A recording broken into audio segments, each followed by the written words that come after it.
દેશમાં સતત વધતા કોરોનાના કેસો, એક દિવસમાં 600 થી વધુ નવા કેસ નોંધાયા। કેરળમાં 24 કલાકમાં 3 દર્દીના મોત થયા। છેલ્લા 8 મહિનામાં સૌથી વધુ સંક્રમણ। કોરોનાના નવા વેરિયન્ટ JN.1ના ભારતમાં હાલ 21 સક્રિય કેસ।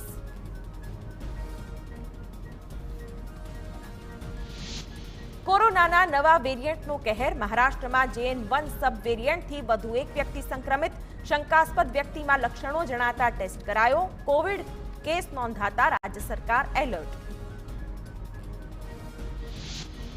કોરોના વાયરસ અને નવા વેરિયન્ટની પરિસ્થિતિને પહોંચી વળવા માટે કેન્દ્ર સરકાર અને રાજ્ય સરકારોએ તૈયારીઓ શરૂ કરી દીધી છે।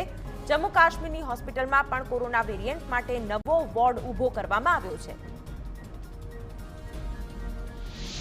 કોરોના ટાસ્ક ફોર્સના પ્રમુખ વી.કે. પોલે નવા વેરિયન્ટ અંગે આપી ચેતવણી। નવો વાયરસ ફેલાય છે ઝડપથી, દરેક રાજ્યએ વધારવું જોઈએ ટેસ્ટિંગ, સાવધાન રહેવાની જરૂર।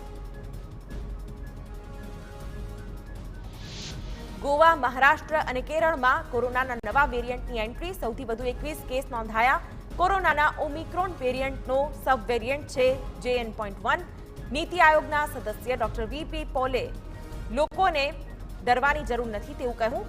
પહેલો કેસ ઓગસ્ટમાં આવ્યા બાદ 36 દેશમાં ફેલાયો હતો। રાજધાની દિલ્હી કોરોનાની દસ્તક। પ્રદેશમાં 3 લોકો સંક્રમિત હોવાનું આવ્યું સામે। 3 લોકો નવા વેરિયન્ટ JN.1ની ચપેટમાં આવ્યા। આ સાથે તંત્ર એલર્ટ થયું અને લોકોને પણ સાવચેતી રાખવા અપીલ કરી।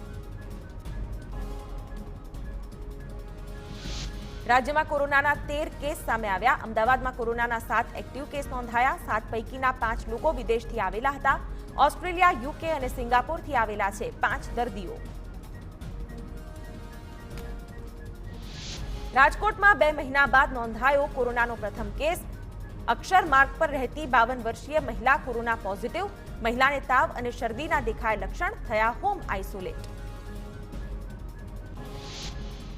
મહેસાણામાં દેદિયાસણ ગામે કોરોનાના 2 કેસ નોંધાયા। 3 પૈકી 2ને કોરોનાના લક્ષણ જોવા મળ્યા। હાલમાં લેબોરેટરી માટે સેમ્પલ ગાંધીનગર મોકલાયા। દર્દીઓના સંપર્કમાં આવેલા તમામ વ્યક્તિઓનો ચકાસણી કરાશે। ગાંધીનગરમાં વધુ એક કોરોનાનો કેસ નોંધાયો। સેક્ટર 3માંથી મળી આવ્યો કોરોનાનો કેસ। દક્ષિણ ભારત પ્રવાસે 30 લોકો ગયા હતા।